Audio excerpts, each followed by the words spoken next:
What you'll need for this tutorial is to have a downloaded version of Adobe Audition right here and a copy of the audio file that you would like to edit.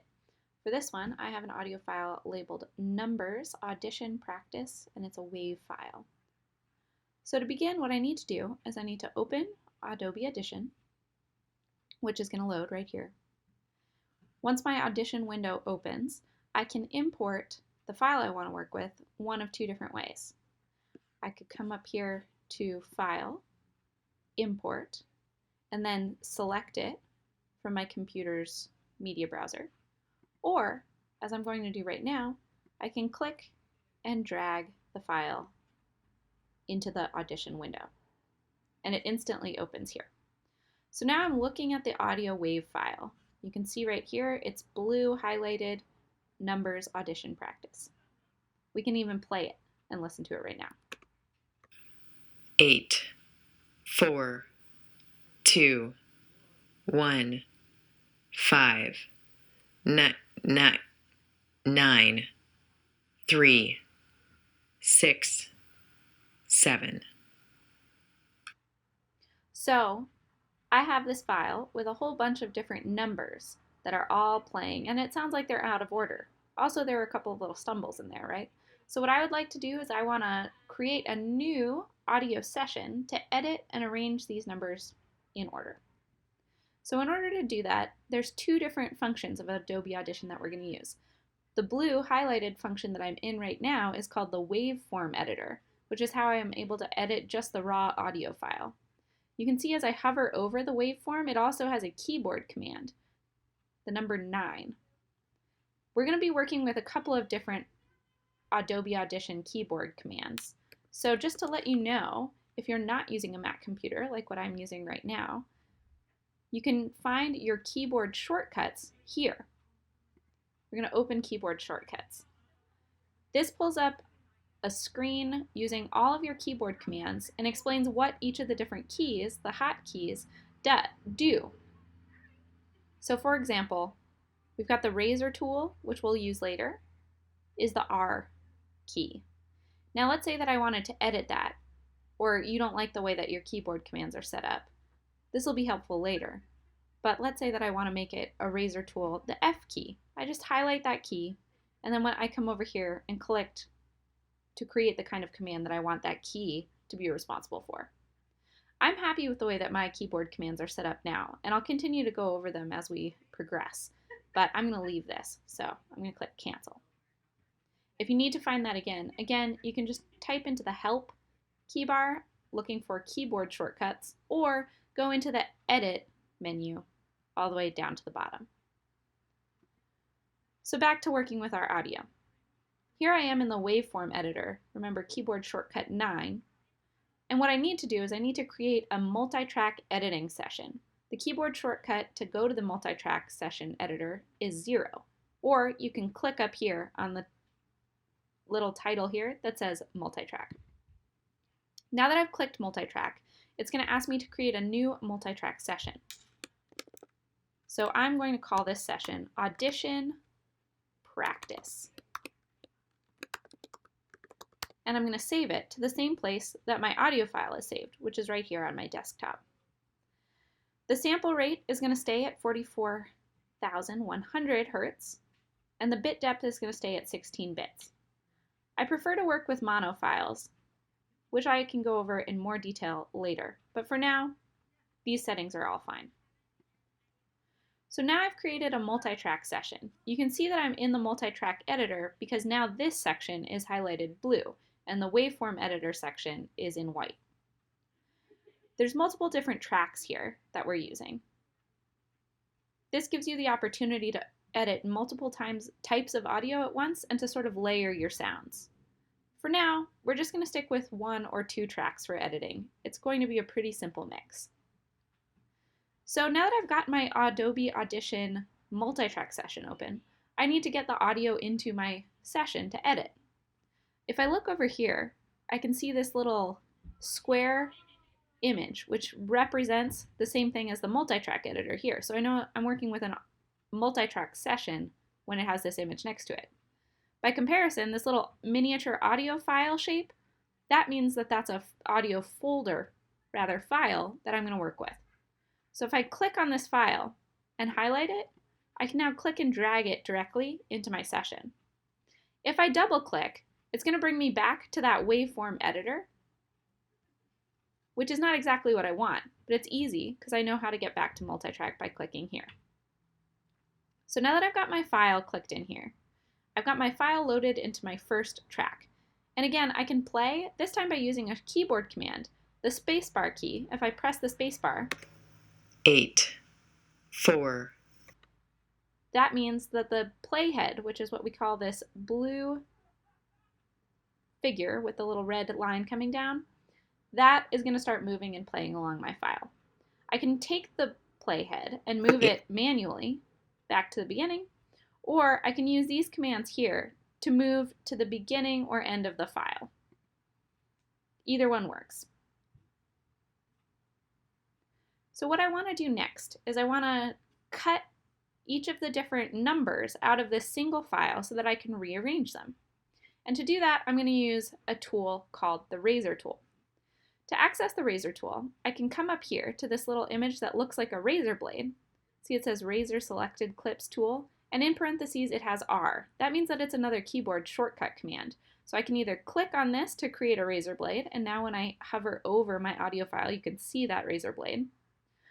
Or, if I wanted to, from the move tool, which is a shortcut command V, I could just hover over my file. So see how I'm in the move tool? That little four-way arrow symbol means I can just click anywhere on this and move it back and forth. But now I want to cut it, so I'm going to press R, the keyboard command, and R just creates a little razor tool.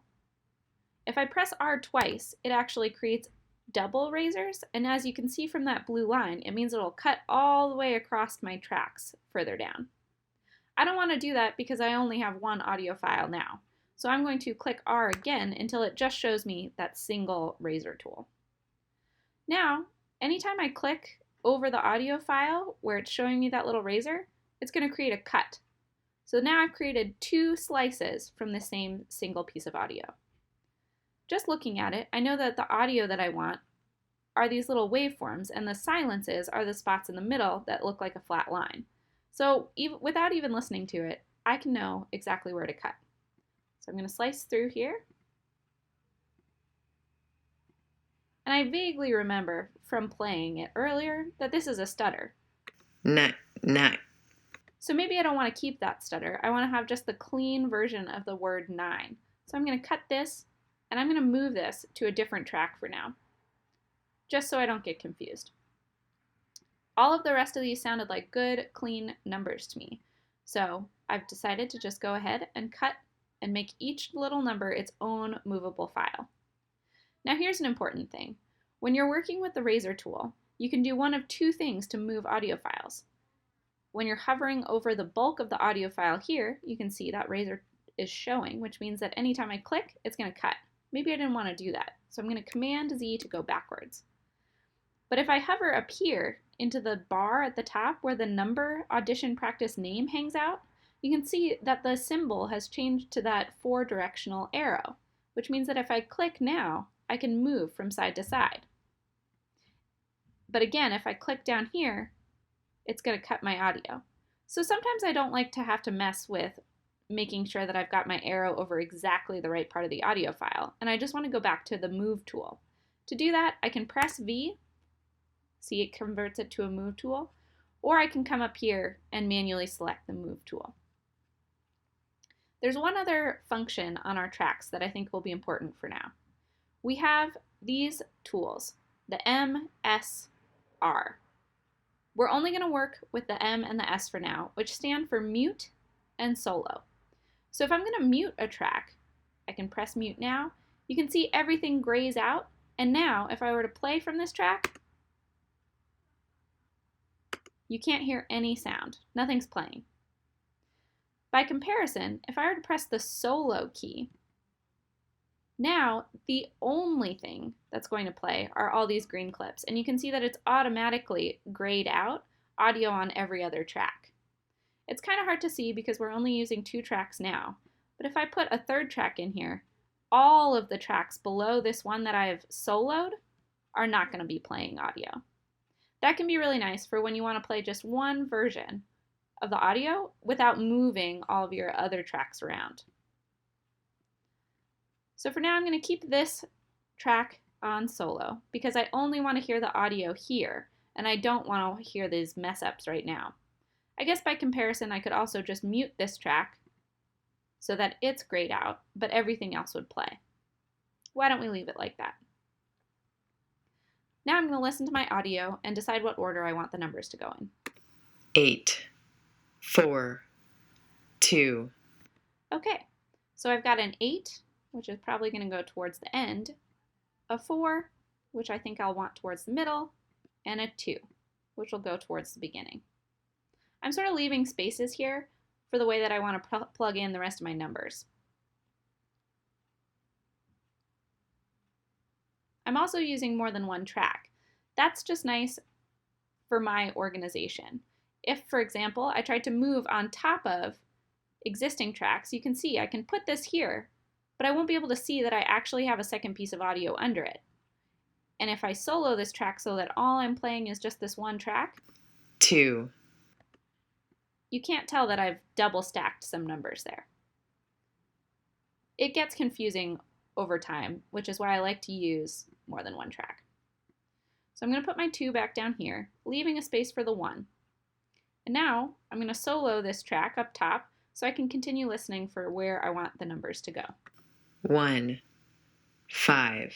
All right, so we've got a 1, which is where I left that space, and a 5, which comes after my 4. 9, 3. So I've got a 9, which comes after my 8, and a 3, which comes after the 2. 6, 7.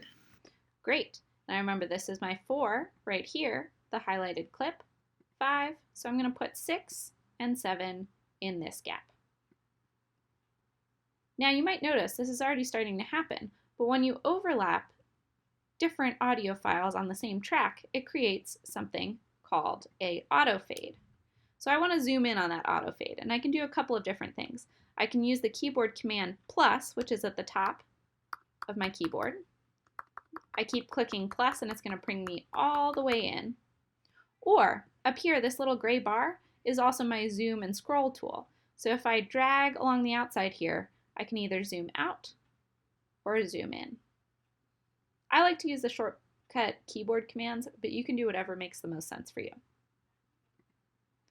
Now I can unsolo that top track because I don't need it anymore.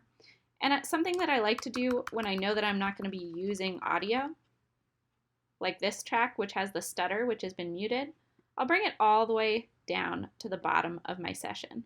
And I can do that by hovering over this little white cube on the track bar. Now you can see the blue bar. It's going to move all the way down. So track 2 is way down here at the bottom, and I don't need that anymore.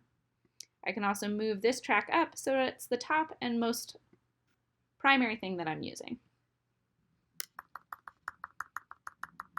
I'm just pressing that plus key to zoom in here. 1, 2. Great, so I found my number 1 and I found my number 2, and they're in the order I want them to be in, but I heard this weird dead space in the middle here where there's no audio at all. You can hear it drop off. I don't really want that. I want it to sound nice and smooth and natural. So what I'm going to do is I'm going to use the move key, rather than move tool, to slide this piece of audio on top of the other one. And it creates this thing here, these double yellow lines, which are a nice crossfade. These gray squares up at the top are a way for me to control the shape of my crossfade. So if I hover over that and I drag, see how it lets me stretch the fade over? I could also make it nice and tight and really short by dragging it back. That seems like fine to me because I know that there's no overlapping sounds. It's nice clean audio from the studio. So now if I play it back by moving my playback key and pressing spacebar, 1, 2. There's no drop off in the sound between the 1 and the 2. That's exactly what I want. So I'm going to now use the same process to squish the rest of these numbers together. so that it sounds more natural. 2, 3. Again, I'm going to zoom out using that minus key and highlight the next number in our sequence. This I don't have to listen to at every opportunity because I sort of know how it's going to sound, and sometimes it can be a little bit more beneficial to stack them all up and listen to it through in one go. So I'm going to create a bunch of nice crossfades here.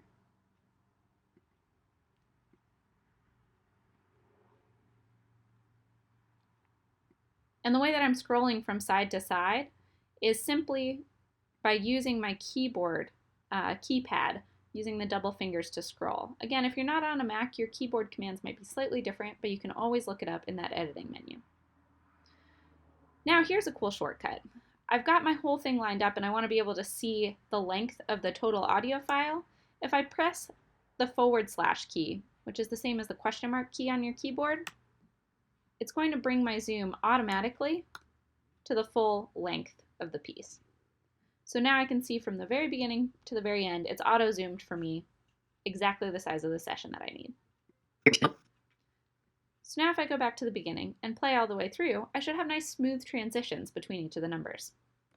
1, 2, 3, 4, 5, 6, 7, 8, 9.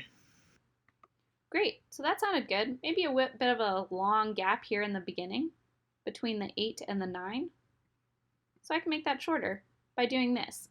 I can hover over the very edge of a clip, and you see that red bracket that appears? If I click down when that red bracket is showing, I can lengthen or shorten the piece of audio that I'm working with.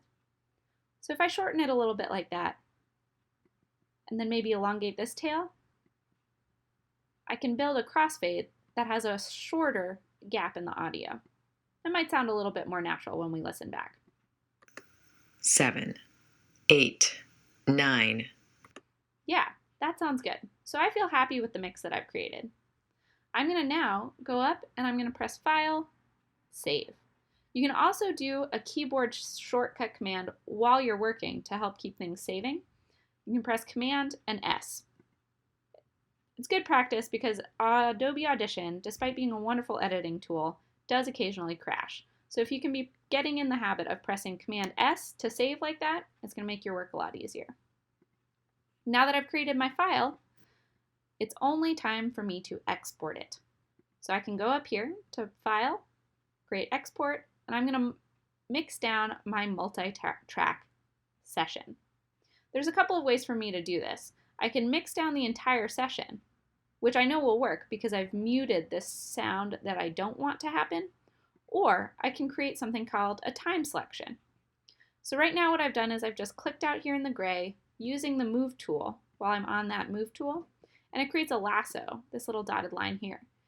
And with that lasso tool, I'm selecting every single one of the clips that I want to be in part of my mix. So now when I go to File, Export, Mix Down, it's going to give me a couple of options. I could mix down the entire session, or I could mix down just the selected clips, which I know that I want. For now, I'm going to do that, just the selected clips. Let's see, now what do I want to name my file?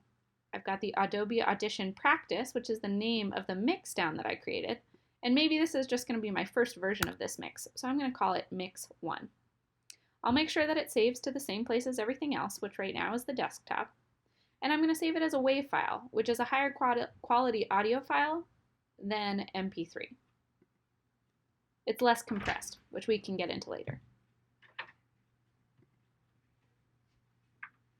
And there it is. You can see the Audition file that I've saved right over here.